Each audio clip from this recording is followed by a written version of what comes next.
Hey guys, welcome to today's trade breakdown. Today's first day, one day before NFP. Low risk trade today, but definitely a high quality trade. As you can see right here. So actually, really expanded higher from there as well. I actually did not expect it that we would still see so much, I don't know, potential to the upside.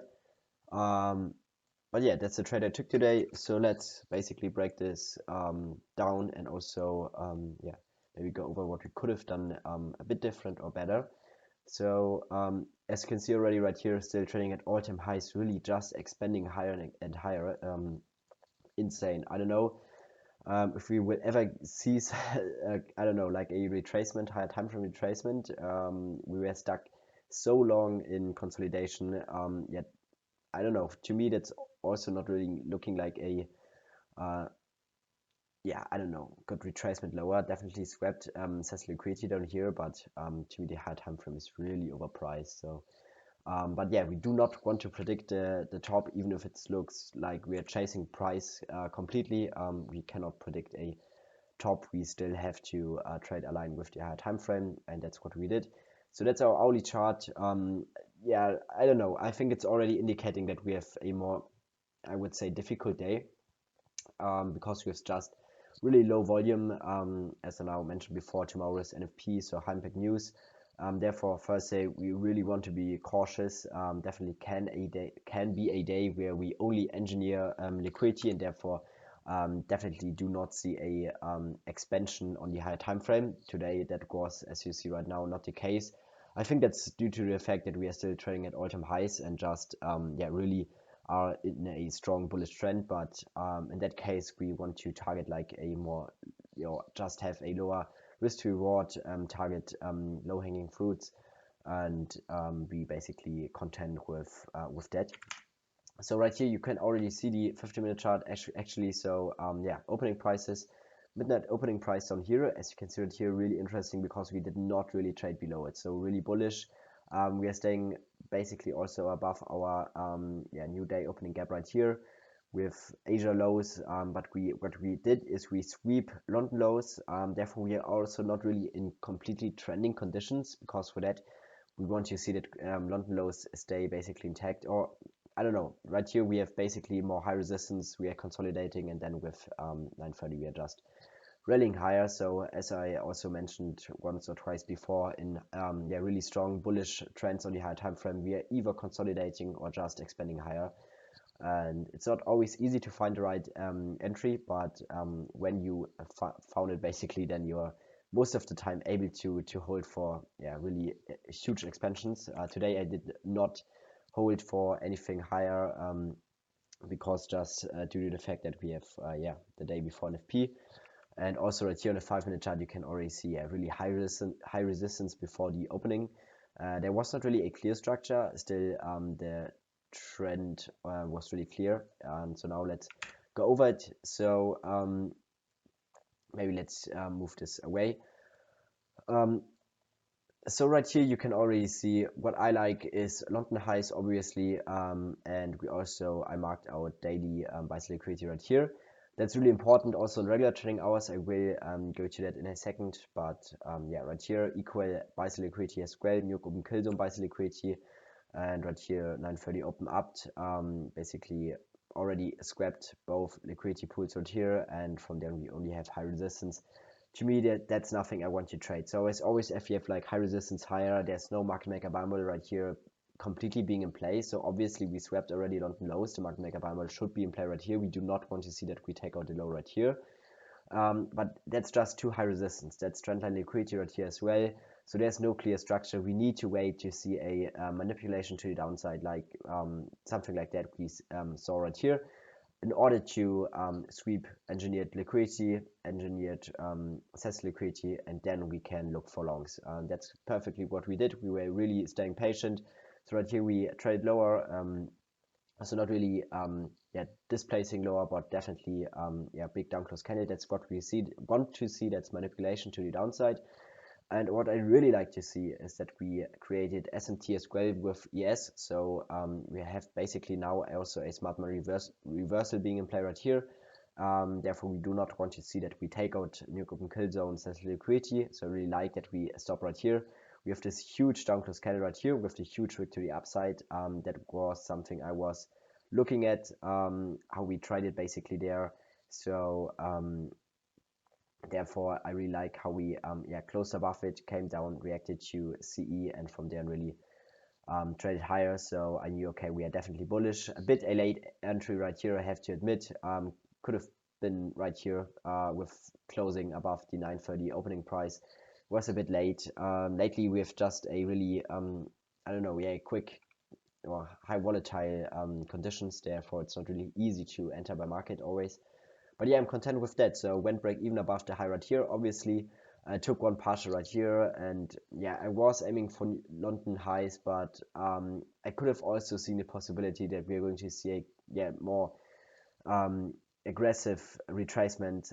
So we have like this, I don't know, to me we have like a lower time frame market maker buy model right here being in play.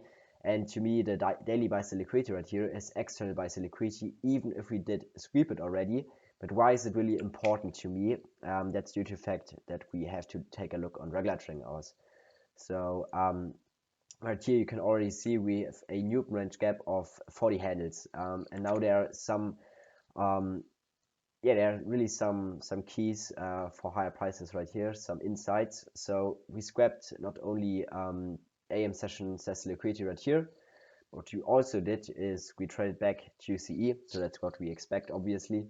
But as you can see right here, we closed slightly above CE, and that's already indicating kind of that we are more bullish than bearish.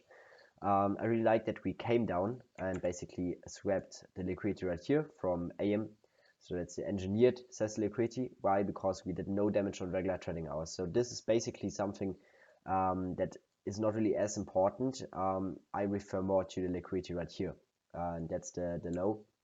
I also marked out on the chart right here. So that's the more important liquidity. Why? Because it's basically already created before our AM session.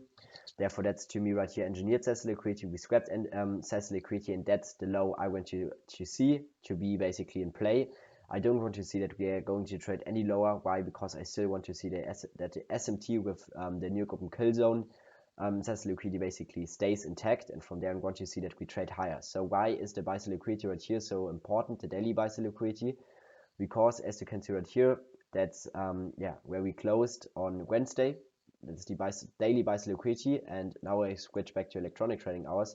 You can see we already took out the liquidity right here in between basically our London session, but we did not take it out obviously on regular trading hours, because it's only it's not part of the New York session. Therefore, we have to sweep it at AM as well. And that's what we did right here. So that's a really important partial to me. Was a bit earlier because we already traded above the high right here. I was, as I explained before today, only aiming for a lower risk to reward. So a really clean 1 point, how you call it, 1-to-1. I mean, I could have definitely aimed for London highs because, just as I explained now before, a market maker buy model is in play. We are trading at all-time highs, and therefore we can expect that we are going to expand above external buy sell liquidity. Still, I'm completely content with that. I mean, I don't need more than that. It's a completely high quality trade, especially on a day before high impact news like NFP tomorrow. So today is definitely a more difficult day. So one of the most difficult days, I would say, trading before NFP. So therefore, I'm completely content with that. I mean, also trading with only 2 contracts, it's always a bit, to me, it's a bit more difficult. I think with 2 contracts, it's just easier to how you call it, to basically close the full position. So like not really close with much partials. It could have definitely went break even right here, but as I explained before, I could have also seen a possibility that we are going to trade a lot lower, like something into back to the upper quadrant right here, or even a wick into the breakaway gap right here. I mean, we would not even see any bodies in here, but if we just would wick into it, into the breakaway gap, that would already stop me. And therefore, I'm just content with closing right here, or basically getting stopped. And yeah, so that's a trade. I mean, yeah, I think it's like you can do both. You can also go break even and just hope for the best that we are staying bullish, only yeah, trading within the fair gap right here, and that we are going to trade definitely higher from there and extend higher. But yeah, definitely a more difficult day today regarding the daily conditions, but on a lower time frame, really clean, and I really like definitely the approach with regular trading hours. I think that's really yeah, one of the most exciting things. So because I think we see basically that we are on the right side. Because if we basically, if the price liquidity right here is not important, we would not see a retracement right here. Then we would just rally higher. Therefore, I know that to basically, yeah, target regular trading hours liquidity is definitely a thing. That's definitely something I want to do. So I think it's definitely a high quality trade. Um, I think we could have also really fall short of the London highs if we would not be in such higher time frame bullish conditions. I definitely could see the possibility that we are going to fall short of the London highs and then really have high resistance, and then I don't know, with the London close macro sweep the London highs, but really a more high resistance, yeah, I don't know, expansion to the upside. Definitely not today, but yeah, really content with the trade. Um, so what I also was looking at is how we basically treated the up closed free up close candles right here, because in that case, if we are still bearish, we need to trade below basically CE, and that's what we did right here. But why do not take any shorts in here is, as I explained before, because everything else is saying that we are bullish. So the higher time frame is bullish. We have SMT being in play. We swept regular trading hours, says liquidity, and we do want to see that we sweep the buy side liquidity on regular trading hours as well. So therefore, this is right here only manipulation, high resistance higher, manipulating lower, sweeping engineered says liquidity, sweeping regular trading hours says liquidity, SMT being in play. We swept already London low, so our market maker buy model is in play as well. Barely traded below the midnight opening price, what is already indicating that we are bullish, and therefore right here to take any shorts is completely wrong. Therefore, we have to look at the order block right here, how we treat that. And then we see, okay, we are respecting C perfectly. And when we have like this down close candle followed by instantly up close candle, this is right here a balanced price range. So we do not want to see that we actually spend much time in here. Therefore, this candle opens up, trades lower into the order block or balanced price range, and from then already really expanded higher, and that's perfect. Yeah, really perfect conditions. Completely content with that. Now, as you maybe noticed before in the execution video, I'm now once again trading only 2 contracts because I'm yeah, I like more to trade a 25k account. I think that's definitely suits more to my trading, I don't know, situation where I'm at right now, because I also yeah, how to call it, I passed a evaluation account with or how you call it, as a 25k account. So I definitely feel more comfortable doing that than a 50k challenge, because I think that's definitely a, yeah, psychology thing. But yeah, I really I'm really content with today's training day. Hope to learn something new. Hope you enjoyed it, and yeah, see you soon.